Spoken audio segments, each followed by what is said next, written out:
defenses, I suspect, as well. Let's turn to Dr. Salman and get a sense of Chinese views on disarmament. Okay, well, thank you very much. I'd first of all like to start by thanking Dr. Cronin and also the Asan Plenum for inviting me to this conference. And I also want to offer my apologies for not being Chinese, but I will do my best to give you an overview of my research. I originally entitled this talk Old Wine in New Bottles, which everyone is probably aware of as a phrase in China. China and the disarmament debate. This is based on my research, which was conducted within China. I am based in China, on the response to the Nuclear Posture Review after its release, and I specifically focused on strategic stability, which I will be talking about a great deal more tomorrow on a panel, so I will keep my comments for that panel reserved for then. But I did research 297 articles within China in Chinese that are original sources, and more recently, since then, 127 new articles that have come out more recently, and I conducted 30 interviews. So this is hopefully a good overview of what I see as trends within China. Now, of course, with the name Old Wine in New Bottles, this points to this whole concept that disarmament, as we all know, is not a new term or a new concept. What is new is the U.S. framework and commitment, I would argue, on how to achieve this goal. We have the Prague speech, we have the Nuclear Posture Review, and a number of documents that we're all well aware of, and statements as well. I was struck at the plenary discussion where this whole idea of a bipartisan agreement in the United States, because I think Dr. Murdoch brought this up in one of the earlier panels, how this plays overseas, what audience we're talking to is extremely important. And I would argue that the rancor that we heard over New START in the U.S. government did not play well in China or in the rest of the world in terms of commitment to disarmament.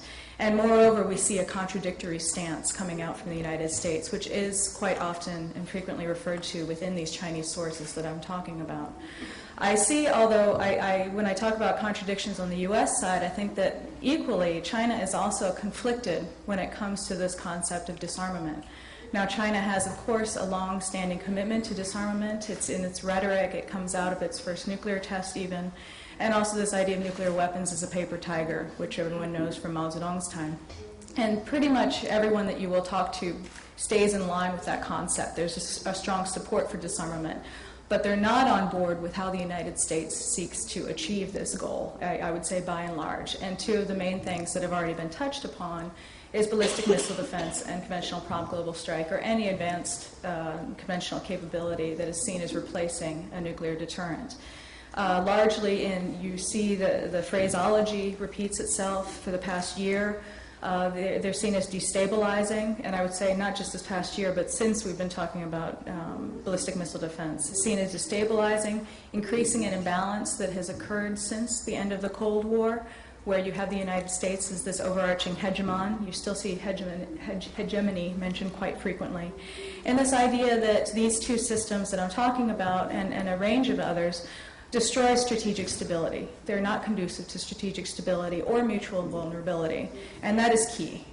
I would say that actually, in somewhat contrast to what Jeffrey was talking about in an earlier panel on China and its nuclear doctrine or principles, I would say that actually, in my opinion, China has internalized a large amount of what constitutes today nuclear deterrence and arms control in a pre-Reagan era. During Reagan's time, of course, everyone is aware of Star Wars and this whole idea of replacement systems or ballistic missile defense being able to phase out nuclear weapons. Now, I would argue that actually nuclear deterrence is still strongly vested within China.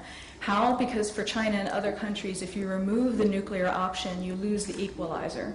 For these countries that see a conventionally superior power like the United States, they're going to be more vulnerable. And you see the term 失衡, quite frequently, which is this idea of a loss of balance. In the past, though, however, this talk within China was much more focused on the Russian context. They would talk about the withdrawal from the ABM Treaty by the United States and the impact on Russia. Now you see an increasing number of articles, I would say in the past year, talking about this, what this means for China and for small to mid-level nuclear weapon states. It's not just focused on Russia anymore, and in fact, I would argue is increasingly seen in that context, and also for nuclear aspirants as well. And it's not just for China, but you see it quite frequently in reference to DPRK and also Iran. And I think when we talked about China being too busy on the first day at the plenary to deal with those two powers, I think this partially feeds into that concept. And we can talk about that in the Q&A. What we do see, it's very visible, and I did make an effort to look into the wording, to the phrases that are used and how they refer to conventional prompt global strike, how they're talking about ballistic missile defense. And you see increasingly, I would say, rhetoric having to do with this idea of absolute security. Now, that's not a new concept, this 绝对安全has been around for a long time. But I actually did a numerical, quantitative analysis of it, and it has gone up markedly since the release of the Nuclear Posture Review. Also, as I mentioned before, hegemony, particularly in line with conventional weapons. In fact, I would say that conventional weapons, this concern over this conventional prompt global strike and these other systems, has actually started to, I see it referred to now more than ballistic missile defense, which is what they were traditionally concerned about. There's also an allergy to this idea of transparency. We're all probably very aware of that, and that was on the earlier panel as well. There's a sense that China has been transparent in terms of strategy, in terms of intent, which it has, but not in terms of numbers.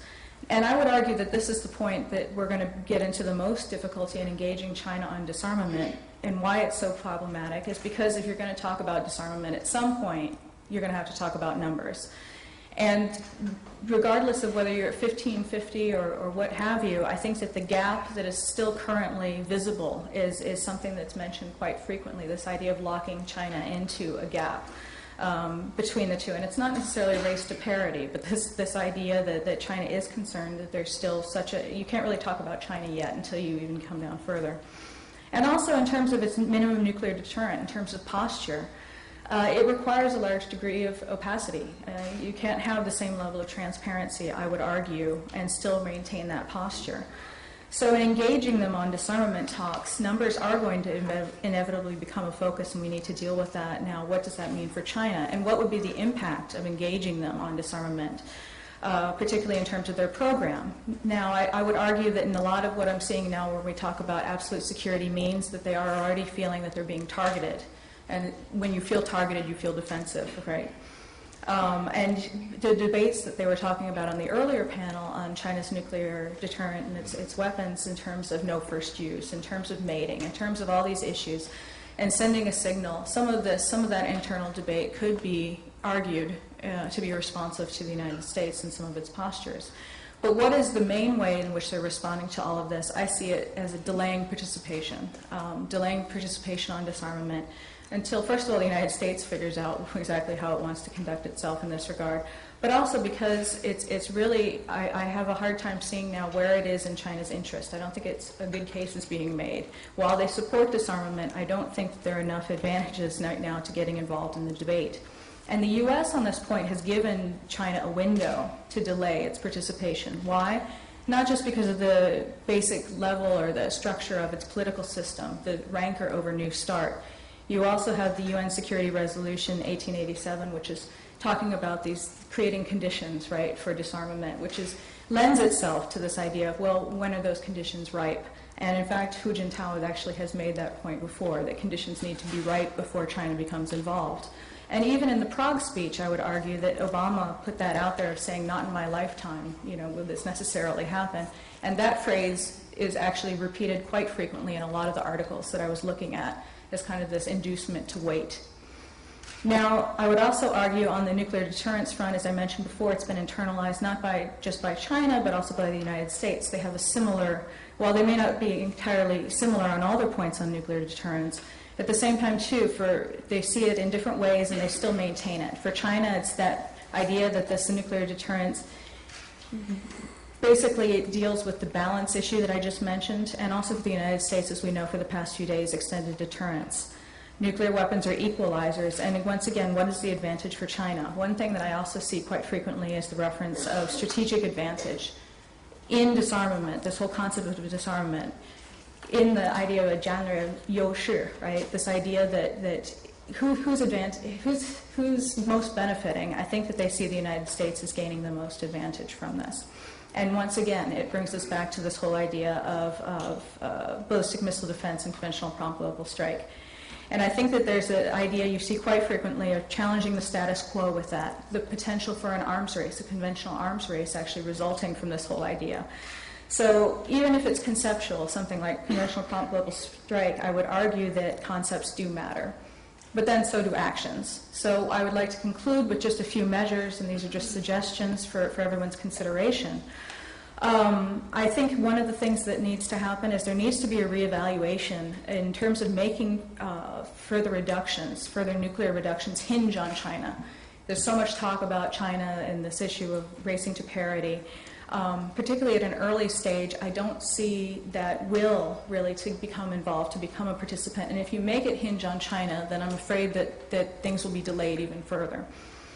If China is not a target, and I'm not entirely convinced that China isn't being made to feel like it is a target and that it's not a target from this whole discussion, there needs to be more of an effort to reassure China and to reduce that sense, whether it's about ballistic missile defense, conventional prompt global strike, this whole sense that they're targeting small to medium-sized nuclear powers needs to be dealt with.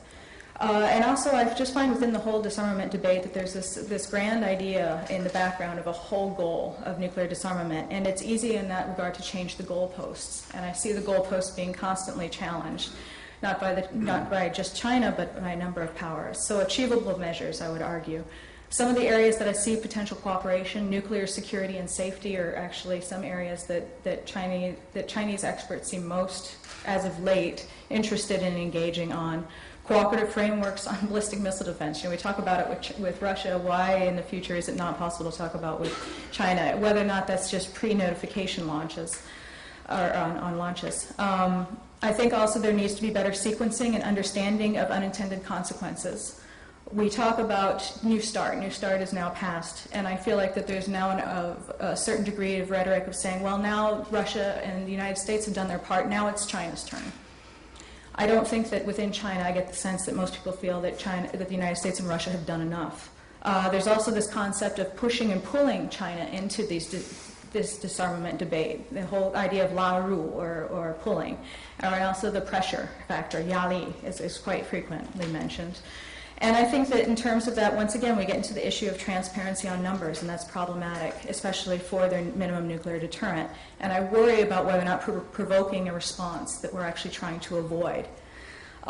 So finally, in terms of a forum, because I think that's the most important thing in terms of how in the future to engage, I think I'm much more of a multilateralist, and I think China increasingly is as well when you start talking about these issues. My concern with a trilateral U.S., Russia, China dynamic is that actually there is an imbalance. There's an inherent imbalance where China already doesn't feel that it should be at the table with those two other players, which still have crushing nuclear deterrence compared with them. And there's been a very positive response within China already to the meetings that were conducted in London in 2009. And once again on this nuclear security and safety issue that I just mentioned. And I would say that all in all, if there's anything that I would hope that you take away from this, is the idea that really the unintended consequences of what we're trying to do may actually provoke a response from China that we're trying to avoid. Thank you. Laura, thank you very much. Very clear rundown of a lot of the reasons why China's not going to jump into some of the disarmament frameworks that are being suggested, and yet there are still opportunities to cooperate with China. You've framed a lot of the discussion on China in terms of the U.S. new framework on disarmament, starting with the Prague speech and going on with the nuclear posture review. So thinking about global zero, thinking about deep reductions. We're not yet at deep reduction, so it's premature, and yet they're thinking already about high precision conventional weapons, missile defenses, and the implications for China. It'll be very interesting to come back to and also talk about Chinese attitudes toward disarming other potential nuclear states, because I think that's also an important part of both cooperation and maybe tension as well. And Dr. Fonenko, of course, talked about outer space. It might be worth trying to bring that in. But let's turn next to Dr. Jeffrey Lewis, who is, of course,